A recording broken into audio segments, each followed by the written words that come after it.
રમવાય છો કે લડવાય છો? અલે રમવાનું હોય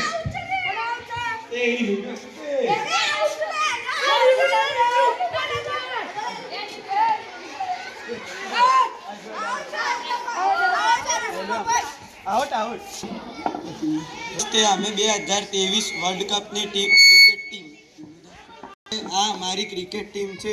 હું કેપ્ટન વિરાટ કોહલી, આ વાઇસ કેપ્ટન રોહિત શર્મા, આ શુભમન ગિલ ઓપનર, આ અક્ષર પટેલ ઓલરાઉન્ડર, આ મોહમ્મદ સિરાજ બોલર, આ રવિન્દ્રસિંહ જાડેજા ઓલરાઉન્ડર, આ જસપ્રીત બુમરાહ આ હાર્દિક પાંડ્યા ઓલરાઉન્ડર. આ મારી ક્રિકેટ ટીમ છે. અમે 2023 વર્લ્ડ કપમાં ઓસ્ટ્રેલિયા સામે ફાઇનલ રમ્યા હતા. 19 નવેમ્બર 2023ના રોજ અમે ઓસ્ટ્રેલિયા સામે ફાઇનલ રમ્યા હતા, પણ તેમાં કમનસીબે અમે અમારી ભૂલના કારણે હારી ગયા હતા. તે જ માટે અમે 2027ના વર્લ્ડ કપ માટે તૈયાર છીએ અને ઓસ્ટ્રેલિયાને પણ હરાવીને બતાવી દઈશું કે ભારતીયો કોણ છે.